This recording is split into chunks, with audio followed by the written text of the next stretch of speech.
This episode we take a look at Astro's Playroom by ASOBI Team for the PS5. This fun little adventure is preloaded onto every PS5 and serves as a demo of what the new DualSense controller is capable of. If you're new to the channel, this is where we break games down to their four main components: graphics, sound, gameplay and replay value to give you an overall score. Before we start, make sure you hit the like button, please consider subscribing, it really helps us out. Also, follow us over on Twitch to watch all our live streams, we're live every day. The links are below, let's get started.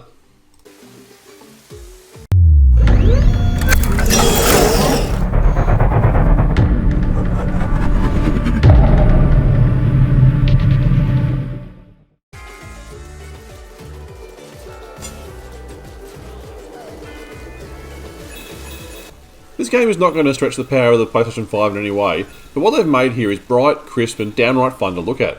It really showcases how beautiful and crisp 4K image can look.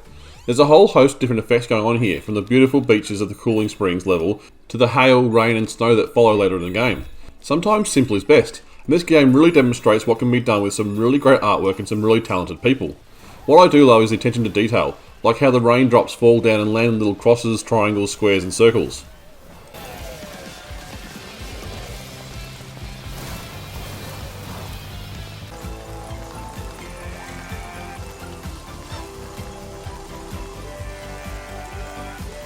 Being an overblown tech demo, they really wanted to demonstrate all the things that PS5 and its new controller are capable of.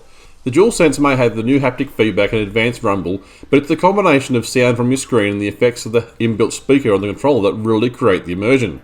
From the rain and hail that falls onto your umbrella creating a pitter-patter through the controller, to the clinking sound of metal as you pull cords, it all adds up to make you feel like you're actually doing what's happening in the game. The soundtrack is also great. It's upbeat and it's fun.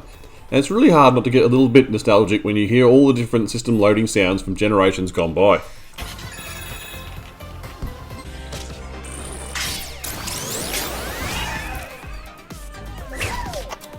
This game is meant to show off what the PS5 can do, and boy does it do that well. The game is broken up into four main areas, and each area has a different way of using the controller. You'll find yourself using all its features, from being a monkey and using the 6-axis motion to swing back and forth, to blowing into the microphone to create wind on screen.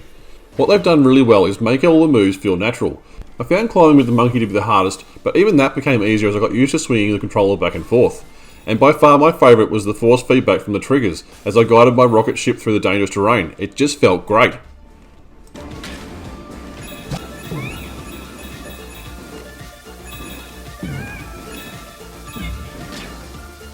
This is probably the game's weakest point. While it's a blast to play through, you can score yourself a really easy platinum trophy in about 5 to 6 hours, depending on how fast you want to go through the game.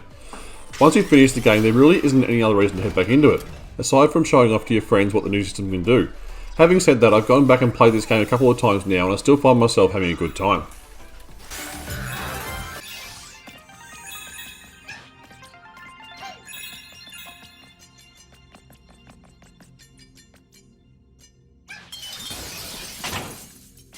Sometimes games can take themselves far too seriously. Fortunately this game doesn't do that, and I was surprised at how often I found myself sitting there with a giddy little smile on my face. And that's what this game does really well, it makes you have fun. It's a great piece of marketing by Sony to put this on every PS5, and I'm really glad they did. I just hope Sony decided to let the developers create a full game soon, because I reckon they could make something really special. Thanks for watching, don't forget to hit the like button. If you could subscribe, that would really help us out. Make sure you follow us over on Facebook, Instagram and Twitch. Until next time, this has been an LTD Games Review.